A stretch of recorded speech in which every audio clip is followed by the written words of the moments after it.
Politica all the way. Politica all the way. Politica all the way. O Luzon, Visayas, and Mindanao, and those watching all over the world, magandang buhay po sa inyo lahat. Ito po ang Politica All the Way. Ako po si Jojo A. And today, ang ating pong guest will help me or at least give us a better view of what's happening in the country. No? Alam niyo naman, very chaotic tayo. Hindi lang sa ating palipaligid. Gas prices are up, everything. Nagiging medyo, sabi nila, pahirap daw ng pahirap ang buhay. Pero pagaan ng pagaan, ang pagtingin natin dahil pinagtatawanan na lang natin itong mga nangyayari ngayon. No? That's, tawanan ng ating problema. Isa sa mga pinagdadaanan natin ngayon ay ang grupo ng, no, not grupo, ang gulo pala, rather, sa Senado. And that's precisely what we will be talking about here with our political expert. Ang ating pong political analyst is, of course, a governance expert, a dean of college of Continuing Advanced and Professional Studies ng University of Makati. He also has under his sleeve international studies and various training abroad. Among other things, he's also a reserve officer ng AFP na may ranggong Lieutenant Colonel sa Philippine Army. Please welcome on the program, Dean Ederson Tapia. Dean! Thank Dean you very Ed. much. Thank you for the invitation, Sir Jojo. Dean, hindi tayo nag-usap pero Kaya nga. may ibig sabihin yung quote natin. Baka ha? may dance number tayo mamaya. Marami nang sumasayaw-sayaw, marami nang nagkakagulo-gulo ngayon. Purang dinadaan na lang yata nila sa theatrics. Katulad ng sasabi mo kanina, parang masyadong dramatic na rin ang ating political scenario, especially in the Senate. What can you say about this? Well, medyo magulo talaga. Kasi hindi lang nagsasayaw, may kumakanta pa. No? And we saw that just a couple of days back. Tsaka ang bilis ng mga pangyayari. Kumbaga, kung malingat ka lang ng konti, you won't know what's already developing. Oo. Just a week ago, maraming mga tao pa, myself included, were asking, asan ba si Bato? Then dumating ngayon nung Monday, Monday. and then as we speak, nawawala na naman ulit si Bato. Oh. So I don't know what's going to be the next episode in this Oo in nga this chapter ng buhay ng Senado, no? Ano kaya nangyari? Bakit? And then, ang daming mga gimmick at mga chismis pala is a better word for it, Din, na ano daw, all of these things that are happening there, especially yung timing ng pagbalik niya, is all staged, all planned, no? All planned out. What do you think? What's your thoughts on this? Well, alam mo, Jojo, I don't think it takes a rocket scientist to put everything together. To piece it all together. Oo, ha? kasi I myself, I had doubts whether he would in fact surface last Monday. Oo. Kasi tagal niyang nagtago eh. Tsaka si Senator Bato is not exactly known for, standing up to the challenge.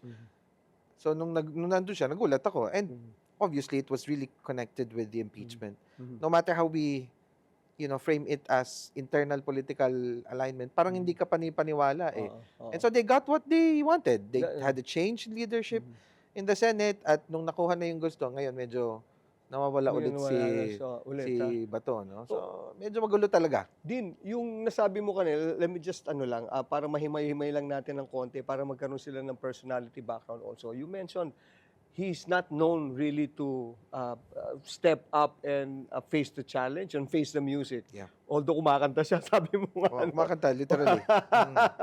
Pero why did you say that and how so? Well, one image comes to my mind nung natatandaan nyo, nung nagkakaroon ng, I think it was tungkol sa mga bomba being presented in Camp Crame with the Philippine National Police. Nauna pa yata tumakbo si Bato eh. So, yeah. And several times na siyang tinatawagan ng mga kasama niya and he's not showing up. Kasi obviously, yung threat nung ICC warrant of arrest na napatunayan na nating totoo pala looms over his head. Kaya, I think that was a serious consideration for me. Nagulat ako personally when I saw him last Monday. Hindi, tama yung assessment mo, buti na lang you brought it up. Ngayon ko lang din na-realize yung ganun, ano? Kasi it would take someone talaga to actually look at it from the perspective of what this person really is. Is he capable of presenting himself and facing to face the music, ganyan? Especially, yung pagbalik niya, ibig sabihin nun, hindi lang basta, there's a hidden agenda which finally they did achieve. Yeah. Taking out the Senate or at least bringing the numbers down. No? Yeah, so it's quite obvious kasi we have to admit that the lead of the previous majority was very thin. Talagang hindi komportable yung numbers ni Senate President Soto, no? Kaya konting realignment lang 'yan, talagang magbabago as was shown nung lumipat nga yung mga ibang senador at saka they were able to establish a new majority with Senator Alan Peter as the Senate President, no? So yun yung nakita natin.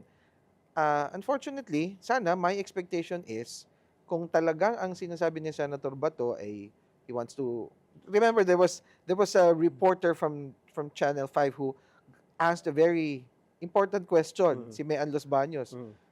Tinanong niya, "Ba't kayo nandito?" And he had, yung meme na pag wala ako, hinahanap ninyo ako, ngayon nandito ako, wala ako. Perhaps the other question that Mean should have asked is, bakit ngayon lang po kayo nandito? His answer was, kasi senador ako eh.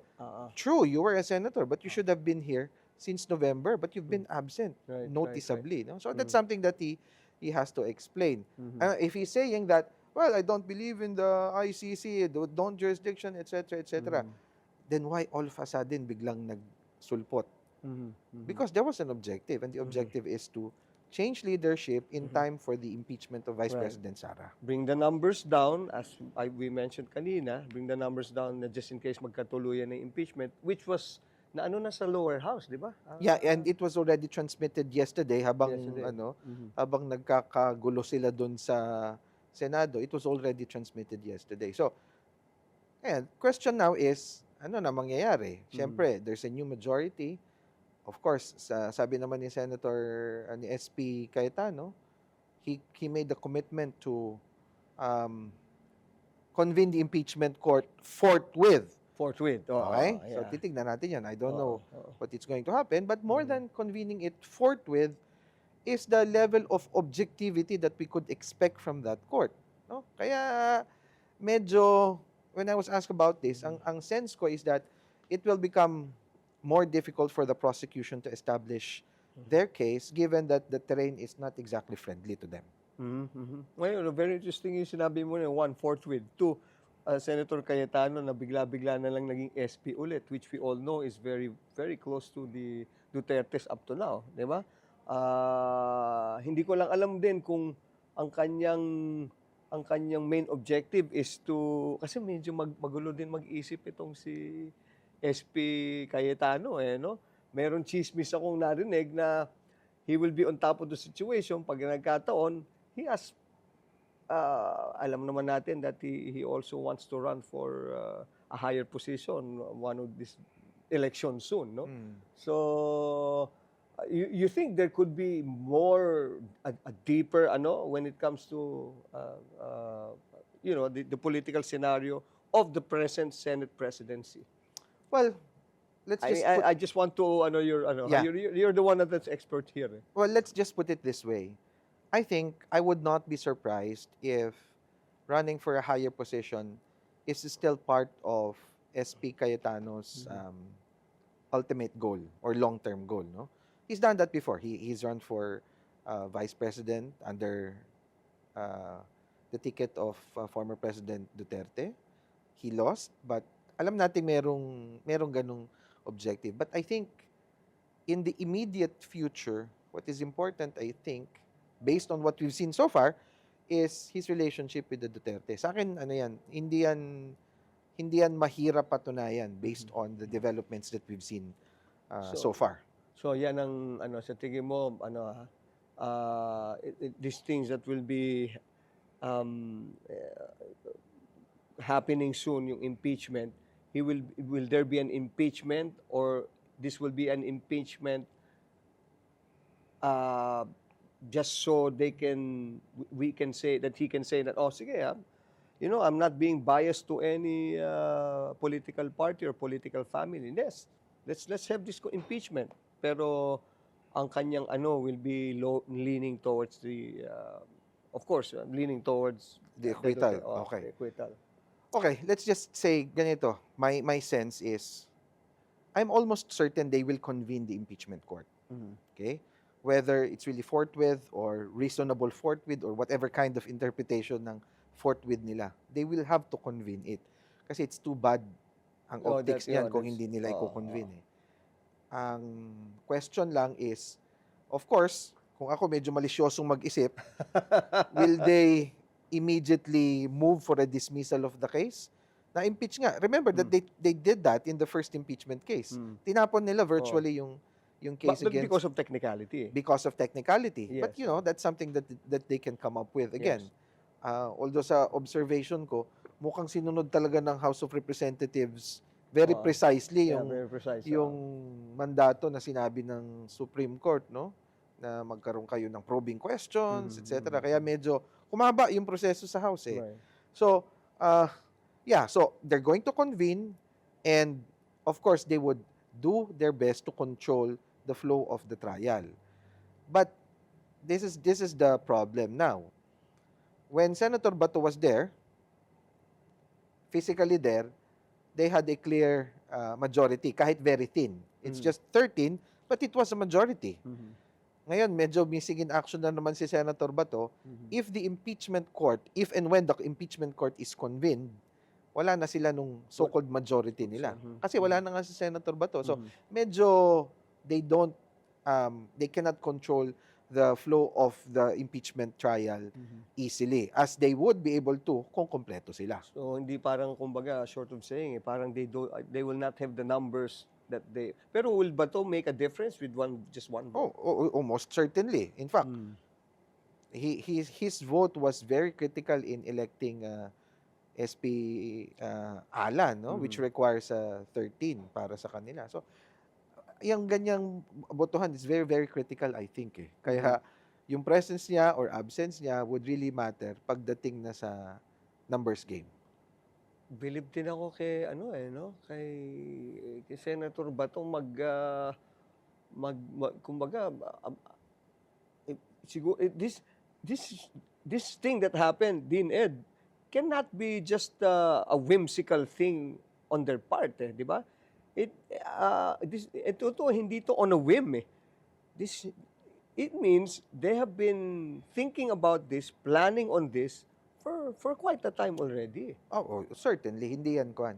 I don't think it happened spontaneously. Oo, Ika nga, no? hindi spontaneous So, ito eh. Kwan yan, pinagplanuhan yan. It did some planning on their part. Kaya medyo hindi naman ako maniniwala kung sasabihin na spontaneous yun. No? At the same time, however, I think medyo may parts pa din nung script or master plan na medyo malabo. No? Especially with what happened in the Senate, yung kaguluhan na nangyari sa Senado, because it leaves a lot of questions unanswered. No? So, right now, as we speak, di natin alam kung ano ba talaga yung official na nangyari. Alam lang natin, nagkaputukan. We don't know who fired the first shot, yung mga ganon. But that has to be answered. Kasi, can you just imagine, di ba? I agree. Alam mo, nanonood ako ng balita and I was scrolling through Facebook. We were in Al Jazeera, we were in CNN, we were in Reuters. Again, for the wrong reasons. Right. For the wrong reasons. Di ba? Kasi I agree. ang headline nila tungkol dun sa nangyari sa Senado, it's not about a grand plan for the improvement of the country. Yes, progress. Walang ganon eh. Shots fired at the Senate, etc. And then, of course, the new majority is saying they're under siege. But it's not clear who really attacked who. So, I think those questions have to be answered eh. Politica all the way. Politica all the way. Politica all the way. Even yung pagpaputok na yun, it's a diversionary way of to divert attention na nagpasukan pa sila dito. Kasi nakita ko doon na lahat sila nagstay sa isang meeting room, meeting room, pero wala na si Bato. Di ba? Only to surface a few hours after, and then maybe to give a sense of security for those people who are guarding him in the outside. Tapos, pagdating ng a few hours later, saka na talagang nawala. Saka na nawala. So hindi naman nakakapagtaka na mag-iisip yung tao na this was a diversionary tactic eh. Mm. And of course, mag-iimbestiga sila dyan, pero just as parang basic observation, Mhm. pinaalis yung media, and then ang daming putok na nangyari, but asan yung mga, magtatanong ka, meron bang nasaktan or Mhm. whatever. And what was also particularly interesting for me was that nung kaguluhan na yon, most of the majority, if not all of the majority senators, were on Facebook Live. Ay, pareho tayo na. Oh, right. Diba? Mhm. I mean, conventional thinking, isipin mo, nagkakagulo, nagkakaputukan, what Mhm. would you do? Safety ka muna, di ba? Mhm, Or mhm. whatever. But, the instinct was to go on Wala. Facebook Live. So, medyo, di ko alam kung anong explanation doon. Hindi, tsaka pa ako, parang nakita ko naman na on the other side naman, na parang siguro feeling nila, all of a sudden, they were stripped of the titles and the entitlement and the security that one senator has, no? Kasi being privy also to how they are in the Senate, kasi some of them are friends of mine, nakikita ko rin yung minsan parang na rin sila parang masyado na silang alam mo yung all too powerful na pero biglang nagkaroon ng gano'n, hindi nila alam kung saan sila tatakbo, di ba? And that's very interesting na sinabi mo nga din, Ed, kasi lahat sila, nandito kami, tulungan nyo kami, ganyan. Hindi mo tuloy, it's something that is out of the ordinary for them to be acting as such, di ba? Especially at a time when they were supposed to be in danger. Mhm. Kasi the narrative was, the Senate is under attack. Under siege, Under attack, siege, di ba? oo. If it is so, ang gagawin mo, especially in the case of the Senate President, you secure your person, you secure the people under you, Mhm. you secure the senators. Mhm. Not go on Facebook Live, di ba? So, medyo off ako doon eh. Oo. And they were coming up with a unified message na we're Mhm. under siege. Mhm. By whom? That's not clear. Mhm. Di ba? Kasi, and then there was, remember also that the Senate Sergeant at Arms also said, and this was quite telling, sabi niya, we are here to arrest somebody. Was it deliberate to throw the people off? Kasi, we're here to arrest somebody. He did not mention who. Mhm. Pero sino lang ba yung subject of arrest right now? Alam Mhm. naman natin yun, no? Mhm. Because of the warrant of arrest. So, yung mga reporters, even the reporters, were also under the presumption or assumption na ang aarestuhin was Senator Bato. Kasi yun yung Oo. the subject of the warrant of arrest eh. Mhm. Walang arestong nangyari. Wala. Wala namang arestong nangyari, and then the Marines were brought in. Mhm. Kung ikaw hindi masyadong nakakaintindi ng internal operations ng security sa Senado, mapapatanong ka, ano bang kasunod nito? Martial law na ba? Because the military was brought in. Of course, later on, we found out, hindi naman pala, because that was an organic unit of the Marines Of the that was Marines. deployed Ah. in the Senate for honor guard duties or what Okay. perhaps additional security. So, Okay. they were not really brought in because they were really Because- from there. Right. Oo. So, yung mga ganun ba, hindi, although it was planned, medyo, kumbaga sa script, medyo may mga konting Mhm. sabit-sabit na hindi May- klaro. May mga gray area yung script nila, hindi Oo, nila yeah. nasundan. That's my view. Speaking of scripts, Dean Ed, yung ni Robin at saka ni Kiko, ni Senator Kiko. Yung script nilang naaway-away niyang what do you think? What's your say and what's your take on how Robin took whatever it is that Senator Kiko said or yung kanyang demeanor? How's this for you? Alam mo, Jojo, I watched the clip siguro mga 5-6 times. Hindi ko makita yung sinabing Sinigawan. sinigawan eh. Mhm. No? Hindi ko talaga nakita. Mhm. Well, malakas ang boses, that is correct. Mm. Because in debates, Debates, you have to Oo. assert yourselves eh. Oo. If you alam naman natin ng parliamentary rules, if you have the floor, somebody butts in, you stand your ground if you're not willing to yield. Oo. Apparently, si Senator Kiko was not willing to yield. So he insisted, I still have the floor. Mhm. That was the extent of the sigaw. Mhm. Mga senador naman sila, dapat siguro hindi sila balat sibuyas dun Oo. sa aspeto na yon, di ba? Oo. Kaya, and to be fair to Senator Kiko, I think he attempted to extend the hand of Yun, reconciliation. yun actually, yun Na lang nakita ko rin. Sige, I'm sorry. that was rejected. Oo, Kaya, kaya nga eh. masyadong kwan eh. It's too childish for me, in fact. Mm, Ang daming importanteng bagay na pag-uusapan, pati ba naman yan, intindihin pa natin. di Ano ba? kaya sabihin ni Sharon doon, ni Shawi? Message mo, baka sumagot sa'yo. Di ba? Ano kaya maging sino ka sabi na? Maging sino ka man. Hindi, alam mo, especially coming from you who's an expert on this and all these things na are happening now, it's really sad, di ba? To see our country, as you have said and mentioned earlier, in Al Jazeera, in CNN, in Fox News, not because of progress, not because of good things that are happening around us here sa bansa natin, pero hindi, ganung senaryo no? Yeah. How bad will anong extent nito in our when it comes to tourism, overall view of the Philippines now? Well, obviously, in terms of projections of stability, medyo problematic yan. Kasi if this thing can happen within the halls of the Senate, there is nothing that will assure the general public that it can't happen elsewhere. No? That's a very secure place, supposedly. Supposed to be, yeah. Di ba? Ando ng mga senador, Mhm. ando ng mga security nila, nando ng PNP. For that thing to happen, yun, di ba? I mean, will it boost investor confidence? Certainly not. Will it lure tourists? I don't think so. But will it put a doubt on the country's level of stability? Most probably. Kaya medyo problematic yan, no? And those of us who have been following Philippine politics for the longest time, I'm very nostalgic during the time of Jose W. Jokno, Oh, yeah. Jovito Salonga, Nene When the Pimentel. Senate, When the Senate stood for the best of the best. the best of the best, that's true. Di ba? Ngayon, puro ano na lang yun, puro nostalgia na lang yung mga ganun natin. Gone Kaya are the days kakalungkot. yung of talagang men of no?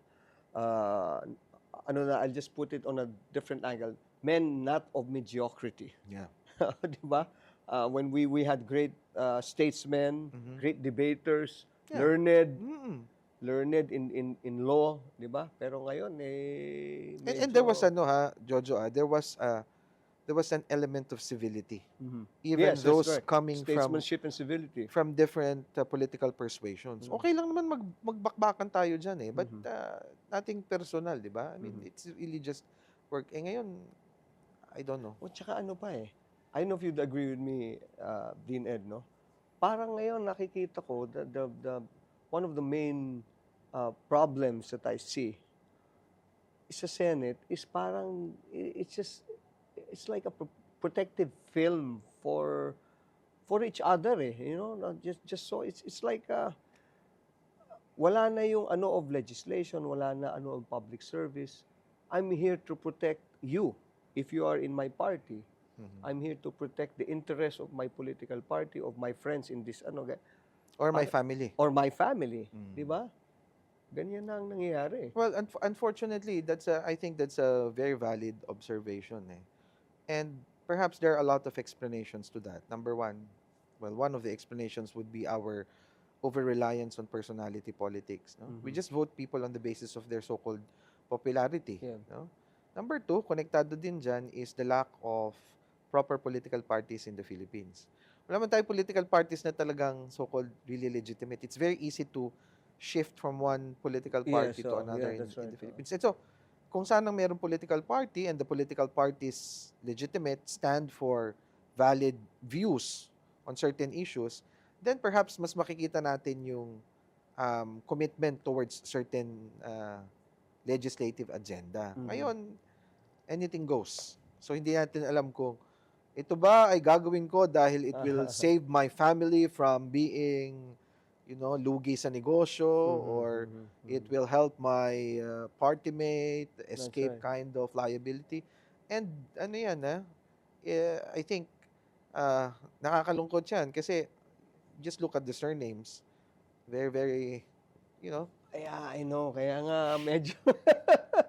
You think you should just dissolve the Senate altogether? Parang, to me, it's redundant eh.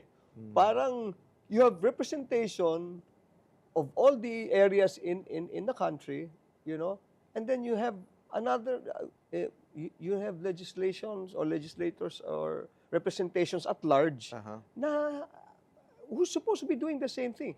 Ang nangyayari na lang yata, ewan ko, and they're calling it a balance of, parang just so you can balance of ano na lang, whatever it is that needs to be done, na parang merong, what do you Checks call and that? balances. Yes, so checks and balances Oh. is the proper term for it. Mm.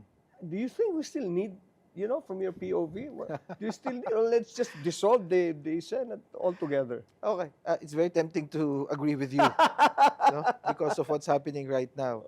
But ako naman, I think all hope is not lost eh. Kasi we still have very good senators, and there's also a reason for having an upper chamber compared to the bigger house, ika nga, no? Kasi their perspective is more national, ganun. Ang problema lang talaga the people who are inside it, no? So, the Senate as an institution, I think we still need it. But we have to be guarded para gawin nila kung ano yung dapat nilang gawin. So, when we heard the news about the Senate coup d'etat and all, my immediate thinking was the burden na naman will shift to civil society to, you know, continue the call for accountability. That's right. Wala, so babalik na naman sa... Pero ganun talaga siguro ang kasaysayan natin eh. Oo nga eh. Well, tama ka. Well, using the word kasaysayan, ganun na lang talaga rin tayo. And I agree with you naman 101% on that. We actually need the Senate for checks and balances. We have a good system, I think, in place, no? But like any other system, the ones running it is very is paramount, and it's important for those running it to be efficient and both in mind, body, and spirit. Eh. But sadly, ang nangyayari doon, we may have a good, no matter how good our system is, no matter how good an engine is, it will not run if it's not run properly by or managed properly for those who are on the wheel. Yeah. Di ba? Kaya nakakalungkot eh, no? Nalulungkot na kami ni Dean Ed dito. Ayan na, nag-ano na yung mata ko. Politica all the way. Politica all the way. Politica all the way. On the other hand naman, Jojo, I'm still hopeful kasi if the midterm elections indicate anything, it is this thing. Number one, I think the Gen Z and the millennials or the Gen Zennials, kumbaga. Ba, Gen Zennials. The Gen Zennials would have a major stake in 2028. And also the first-time voters. Nag-show of force yan noong 2028. No? Nag-show of force siya kahit papano. And I think they're going to be a bigger force to reckon with in 2028. So, hindi naman ako nawawala ng pag-asa. No? Kaya, I'm still hopeful that you know something meaningful will happen in 2028. Tama ka doon. I agree too. Ano eh, si Rizal put it talaga on the dot, eh, no? Precisely. Ang kabataan kayo ang pag-asa ng bayan. Now, to be detailed about it, ang kabataan, boto ng kabataan ang pag-asa ng bayan. So, ayusin natin. You know, that's precisely, I put up something like, meron akong ginawa din na, gawin kaya natin, yung rap RAP, di ba? Rap, as we know in the vernacular, is yung mga, mga ganyan-ganyan. Yo, yes, yo. Pero yung rap ko kasi stands for, you read about the, R, you read, and then A, you analyze, and you see what's about yung candidate, and P, you pray for discernment. Of course. No? So that's what we all need to do, no? Kabataan man o hindi. Ang nagiging lang talaga minsan yung patronage politics eh. Yan ang talagang ewan ko nga ba, ang hirap tanggalin sa sistema natin din eh. Well, yeah, I agree with you, no? Pero ang ganda ng rap mo, ha? Ang ganda na. So, read, analyze and then pray. Very Oh. important. So, pwede ko bang gamitin din Eh, yan? it's all yours din. Okay. Oh, Sige. tsaka mas may credibility ka pag ikaw nagsabi. Pag sa akin, yes, yun na lang tayo. So, but it's all yours. No, but I think it's a very useful tool, no? Hindi lang sa kabataan, kung hindi para sa lahat ng mga kababayan natin, but particularly the young, no? So, aside from yung sinasabi mong patronage politics, which is very true, particularly in certain areas in the country, no? Lakas-lakas ng patronage na yan. But there's an equally insidious threat, kung akong tatanungin, and that is the pandemic of fake news. Oh, Which we see Tama. all over the place, no? Parang, nasa kwan yan eh.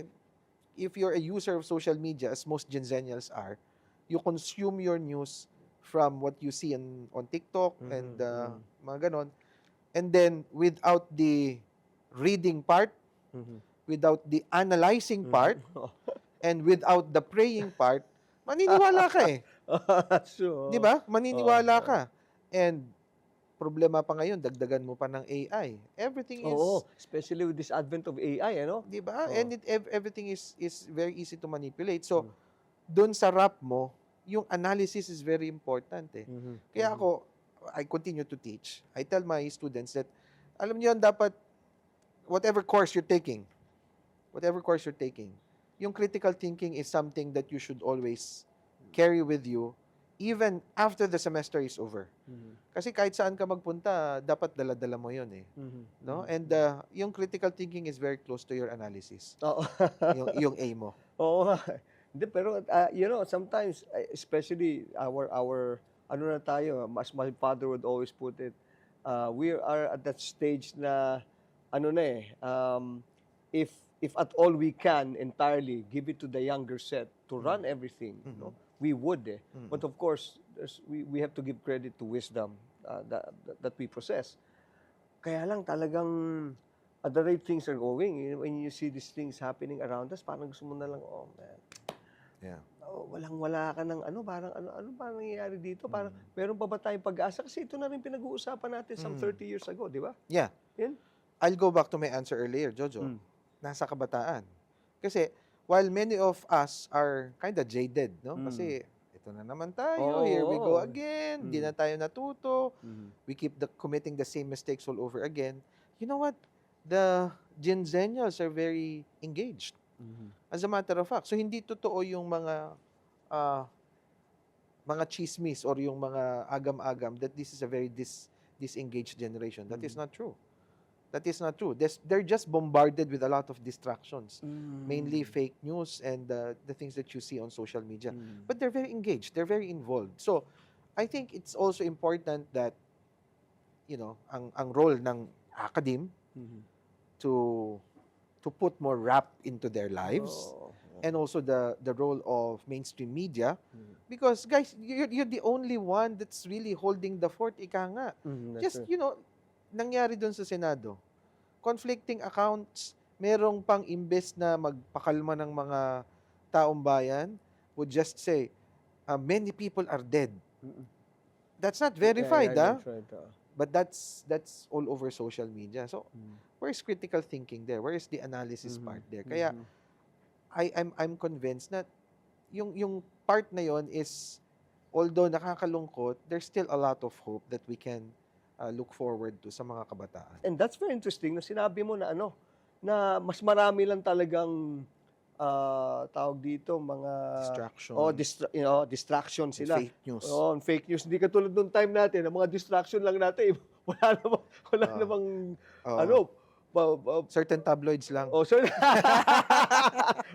Nasisilim na natin. Na wag na natin banggitin. Wag natin banggitin. By subscription naman yun yung tatay natin. Now let's go back to Senator Bato. Now that he's out again, no? Hindi natin malalaman kung when he'll be back or he'll be what do you think will be the movement now of those who are actively, I don't know if it's politically correct to say running after him or want to arrest him and get him to ICC or something. And there's a move now that I think they're doing now, yung sinasabi nila na they have to course it to the Supreme Court na para to make everything legal. Mhm. no? Na miski dito gawin, I'm not into the nitty-gritty things of things, no? Pero what do you think will be happening now to Senator Bato? Well, si Senator Bato is in a difficult position in that sense eh. Kasi if it were me, ang tatanungin ko dyan is, look at what happened in the Senate. No? The record of the Senate would be tarnished and it would be very difficult to repair it for a long, long time. No? Is my continued refusal to go with the authorities enough reason for this to happen? Kumbaga, kung titimbangin ko yun, mas okay na nakakalaya ako compared to the welfare of many people. So, he has to think these things through, no? And kung meron naman siyang questions doon sa legality nung kanyang arrest or possible arrest or the warrant of arrest that has been issued against him, I'm sure he has legal remedies and he has to pursue it. He should pursue it. But at the same time, yung pagtatago, medyo it doesn't invite confidence on the part of the people kasi 'di ba senador tayo, you're a very high official of the land. Ang i-expect sa iyo ay harapin mo yung kaso laban sa iyo. And yung mga senador in the past, may mga ginawa nila yan, nagpa-aresto sila, nagpa-ano. Of course, he has his own legal arguments, but the point is you're willing to go through all of these things just to escape arrest. Medyo he has to be able to explain his side on that. Si Senator De Lima sa Senado hinuli, di ba? Sino pa ba? Senator Trillanes too. Senator Trillanes. Si Senator De Lima, I think she was asked to go out or step out of the Senate grounds and she complied with it. Lumabas siya, no? And si Senator Trillanes arrested talaga inside the halls of the Senate. Walang fanfare, walang kung ano-anong mga I wrestled my way through, mga ganon. Walang habulan sa hagdanan at may dapa-dapa pa. Walang ganon. Talagang lang. Talagang na-aresto lang and then nakulong sila pareho in fact, no? Senator De Lima spent almost 7 years in prison, no? In prison. Kaya I don't know, no? That should sana lang, no? It could have been a good example for Senator Bato to think, no? Kung ano yung dapat niyang gawin. Politica all the way. Politica all the way.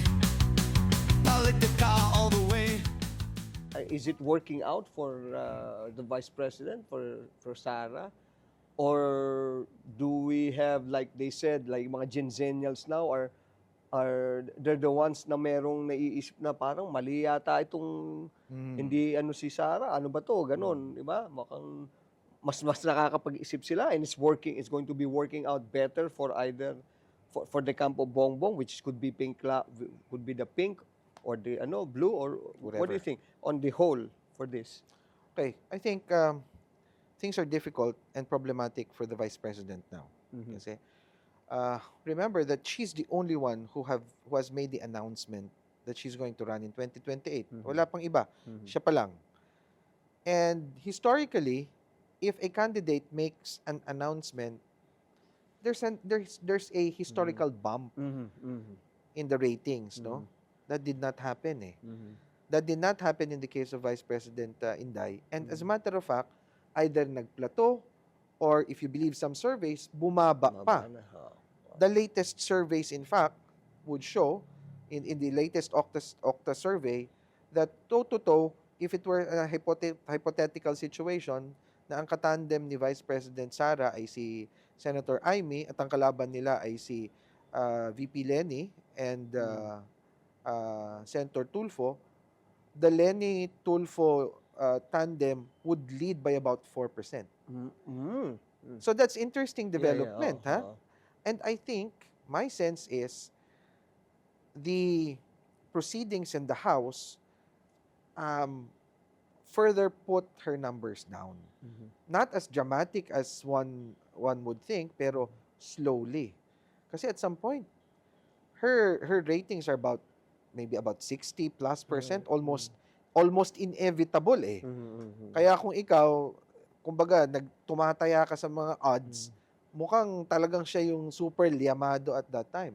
Now, it's anybody's ball game. So yung yung inevitability ng presidency ni Inday Sara is not necessarily correct. And my sense is, pag nalatag yung ebidensya sa impeachment court, mas lalong magiging problematic sa kanya yon. Kaya nga, kung ako ang magtatanungin from her, to the people who are with her, they have to come up with a good defense. As a matter of fact, she has to be able to explain it. Not only her lawyers, kasi it's already come to that point when the evidence that has been presented in the House can only be refuted directly by the person who's being That's accused. right. By her. That's At true. siya yun. And yung mga press conference ng mga abogado after that, very marginal lang nagagawa nun eh. They have to hear from the Vice President herself. And if she's able to do that, I think hindi pa naman beyond salvage yung kanyang prospects for 2028. Actually, I agree with you on that. Kasi habang tumatagal na she's not saying anything about it, and it's all generalized Denial. Yes, denials. Hindi nagkakaroon ng personal connection to people, no? In fact, it's further parang nagkakaroon tuloy ng agam-agam na bakit hindi niya sinasagot ito kasi ikaw sabihin ko lang nga sa iyo on a very simple situation na Din, kinuha mo na yung ballpen ko. O sabihin mo sa akin, Hindi if it's pwede not, yan, hindi oo. pwede, kinuha yung ballpen. Di ba? I mean, we're talking about a very trivial, but we're talking about, here grand scale of a lots of amount of monies involved, no? And people's money at that. So, for you to not, to stay silent on this, medyo, hindi, kumbaga, dapat niyang i-answer directly as you would put it, no? So, and I don't know if you, this is my thoughts also, if you would validate this or at least ipaalala mo lang sa akin din nun. Those who have, kasi, I was telling some of my friends who are close to the VP, those who have declared early in previous elections have not been too lucky to get the presidency, di ba? Like katulad nun, si Villar, Binay, Yeah. sino pa ba? I think those are the those they were all in numbers, but they were early front runners, yeah. they were early front runners and they had the numbers with them, no? So pero they were not lucky enough to Yeah. sustain that at hanggang doon sa dulo until the end. So yung what you're saying about this, I think this could happen to her also. Yeah, well, that is a good observation, no? Empirical din kasi nakita natin yan eh. Perhaps the question is, knowing this, and I'm sure she knows this and her people are also familiar with this, bakit pa din nag-declare ng maaga, no? That's an important question. And my sense is she had to do it because they wanted to frame the impeachment case against her as nothing but political. That was the framing eh. So it was a calculated risk in a sense na, yan naman impeachment na yan, kaya naman nila ako ni-impeach is because politika yan. And it was also some kind of a warning shot to the members of the House of Representatives who were still thinking of whether they will endorse the impeachment complaint at that time. No? So, nag-declare na si Inday. So, pag tayo lalaban dito at ito nanalo, delikado tayo. That's the kind of thinking eh. Apparently, if we believe the votes, medyo walang kagat dun sa mga members ng House of Representatives yung warning shot niya. Walang masyado epekto. Oo. Kasi why effect? wala masyado kasi you think about the numbers iniisip ko nung una, ay sabi ko, I'm sure they'd be able to get the minimum, 105 or 106. Easily, they'd be able to get that. No? They have a good command of the members, etc. But perhaps it might not be as high as they did in the first impeachment, no, na mga 205. You know what the result was? Initially 255. So ang layo, di ba? Malayo. May humabol pa, naging 257. So I think that was a clear-cut statement from the House of Representatives that there's really wide support for the impeachment of the Vice President. Kaya, I don't know if her people are really thinking this through. Medyo they have to prepare for a strategy that would involve the Vice President answering the charges herself. Right, right. Hindi mga abogado lang. Pero iniiwasan nga raw nila yun because when you have the day in court, all the evidences against her and all the allegations will no longer be but will be based on documents already that will be presented. So medyo dun siya natatakot daw. But, No? but it's already there eh. Oo It's nga already eh. evidence. Right. Hindi mo you can't stop it anymore. Right. Because it's already out in the open. Walang problema sana kung hindi na present yun. But it's out there. Right. And you mean to tell me, pagdating sa Senado, hindi yan uulitin? Ibibilad ulit yan Oo. because that's the job of the prosecution. They need to establish their case. And they're going to do that. Right. Ilalatag nila yan. I'm sure of it. Lalatag nila yan in clear detail. Oo.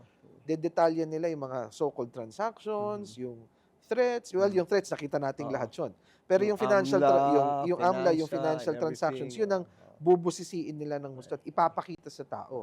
Kaya my sense is, kung hindi papasubalian yan mismo ni Vice President and come up with a good explanation for it, it's going to be problematic for her. And that's a good advice from you to the Vice President. VP Sara, you listen to Dean Ed. Tama yan. It has to be a personal thing now. Wala nang wag mo nang padaanin sa iba. I think that would be best for her, no? Which brings me to my last question, Dean. What movement can the President make now to precisely get that yung support again? What can he do? Okay. First, I have to say that I agree yung sinabi mo na if they just did their job properly, baka wala tayo din sa ganitong problema. Oo. Okay. Now, doon sa second question, what could still be done at this stage? And tama naman, hindi pa yan katapusan. You still have about close to about 2 years to go. And you can still do a lot, no? As to what the President can do, ako ang gagawin ko dyan, I go back to my campaign promise. What are the campaign promises? Some of them are quite, graphic, ika nga, kaya natatandaan. 20 pesos na bigas. I know it's difficult to achieve, but some semblance of it, no? What else? Remember ngayon, lifted na yung election ban. No? He can appoint the right people to certain positions in government. No? And what would be the critical sectors that he can focus on? Yung mga sektor na may kinalaman sa gut issues, aside from food, ang taas ng presyo ng bilihin. No? Aside from that, transportation. Are you kidding me? Lahat tayo apektado ng traffic. Those of us who take the MRT, problema yan palagi. So, kailangan meron kang matinong solusyon dito. And yung pagbaba ng presyo, anong gagawin ng gobyerno dyan? Anong gagawin ng gobyerno dun sa DICT, dun sa digital infrastructure natin na ang laki-laki na ng epekto sa buhay ng mga tao? What are we going to do with access to education? Those are gut issues, Jojo, na kailangan at dapat bigyan ng atensyon ng Pangulo before he ends his term. And if he's able to do that, I think yung turnaround that we are hoping for is still possible. And it's achievable. Yeah. Galing niyan kay Dean Ed, Mr. President. Ha? Because they watch the program nga pala, Dean. So, at least hindi tayo nandun tayo sa middle. Kala ko nagkukwentuhan lang tayo eh. Meron palang mga nakikinig sa atin. So si VP Sara, meron kang may advice. Si Dean, ha? Meron din kay Presidente. Okay, let's now go to our name drop. Lagi tayo nauubusan ng oras dito. Very quickly, this is the Senate edition of the name drop. Okay, you know how it works naman, Ed, no? Dean, ano tayo, I'll say a senator's name and then you drop something or a quick lang, no? Okay, Senator Robin Padilla. Bawas arte muna. Bawas arte. Jinggoy Estrada. Explain. Joel Villanueva. Huwag palaging Diyos. So, Senator Pia Cayetano. Hopeful. Hopeful. Mark Villar. Sana maging tama ang desisyon. Camille Villar. Ganun na din, times 2. Times 2. Lauren Legarda. Not surprised. Oh, Tito Soto. Proud One Ball University. Ganun ba? Kiko Pangilinan. May pag-asa ang bayan. Bam Aquino. Same. Risa Ontiveros. Kababaihan. Lito Lapid. We are all Lito Lapid. Oh. Erwin Tulfo. Observing. Rafi Tulfo. Observing. Sherwin Gatchalian. Education. Senator Ping Lacson. Unblemished integrity. Senator JV Ejercito. The good one. Mig Zubiri. Senator Mig Zubiri. Voice of Mindanao. And last but not the least, Senator Ronald De La Rosa. Bato. Make up your mind. Make up your mind, sir. And make RD. Thank you very much, Dean Ed. Thank you, Jojo. What would be the best song for you to sing? If you're pagkakanta tayo ngayon, anong pinakamaganda ngayon? Just to, ano bang, when you're in a karaoke, what do you sing? Well, gusto ko sana my way, kaya lang bad for the health yan. Ano? Hindi, okay lang yun. So, siguro, let's just end with a hopeful tone. The sun will come out tomorrow. Kaya it's the sun. The sun is a very good disinfectant. Ha? Ito na, whose son? The son of Legarda or... No. The sun, the real sun. The real son. No? Kaya Kasi may mga son na di ba? Oh. Son of di ba? May mga ganyan eh. May mga ganyan. But in this case, we're really looking at the real sun. Kaya, the sun will come out. Tomorrow. Bet your bottom dollar that tomorrow. Kaya, yung mga politiko nating di gumagawa ng tama, bukas lagot kayo sa mga kabataan, sa mga ginsennial. Tama. I agree with you. Maraming salamat, Dean Ed. Sa politika all the way. Maraming salamat po. Thank you. Jojo. It's a pleasure. Politica all the way. Alright, maraming salamat muli, Dean Ed. Just a bit of recap. Ang pinag-usapan po namin ni Ed is, sabi niya, si Senator Bato daw, ang dapat na kanta dapat niyang kinakanta, bakit ngayon ka lang? Yun ang kanta raw sa kanya. Bakit ngayon lang daw siya nagpakita. At bigla naman daw siyang nawala. Okay? Number 2, very interesting, sabi ni Dean Ed na ang mga Gen Z and the millennials, or Gen Zennials as he puts it, is actually very involved and very engaged in the issues of the day. At nasa kanila raw po ang tunay na pag-asa. And number 3, ang kanyang kanta para sa ating bansa is The Sun Will Come Out Tomorrow.